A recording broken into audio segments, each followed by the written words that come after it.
Ahoj, vitajte na kanáli 70 maj. V predchádzajúcej epizóde som vám ukázal, ako prepojiť kameru 70 maj s aplikáciou 70 maj v telefóne. Teraz uvidíte, aké ľahké je aktualizovať túto kameru. Nezabudnite, že stále zlepšujeme naše produkty a aktualizácie sú k dispozícii veľmi často. Ide o novú autokameru, takže neustále pracujeme na jeho vylepšovaní. Nezabudnite dať palec hore a tiež vás pozývam na odber nášho kanála. A teraz už poďme na to. Prejdite do našej aplikácie 70 maj. Už sme sa pripojili a hneď na začiatku sme informovaní, že je k dispozícii nová verzia firmwareu. Ak tieto informácie nemáte, môžete si ich overiť v správe zariadenia. Sú tu tiež informácie o tom, čo a kedy bolo zmenené.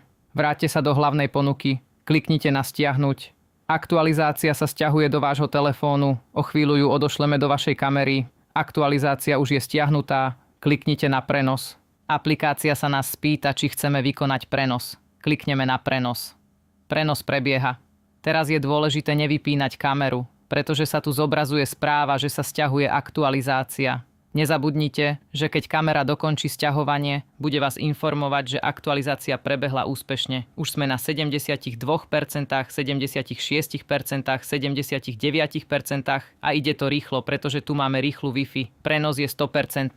Naša kamera sa vypla a za chvíľu sa zapne, pretože sa aktualizuje. A reštartovala sa s tým, že prebieha aktualizácia, takže teraz je dôležité proces neprerušovať ani nevypínať motor. Prípadne to môžete urobiť aj doma. Pripojte kameru k 5V 2A nabíjačke a aktualizujte doma. Potom si aktualizovanú kameru odneste do auta, kde ju môžete pripevniť na čelné sklo a jednoducho vyraziť na cestu. Modrá LED dióda indikuje, že aktualizácia prebieha. A ako som povedal, tento proces neprerušujeme. O chvíľu dostaneme správu, že aktualizácia bola dokončená a že prebehla úspešne. Kamera sa reštartuje a to je v podstate celý proces, ktorý som vám ukázal. Ak tento proces neprerušíme, dostaneme správu, že aktualizácia bola dokončená a že prebehla úspešne. A také jednoduché to je.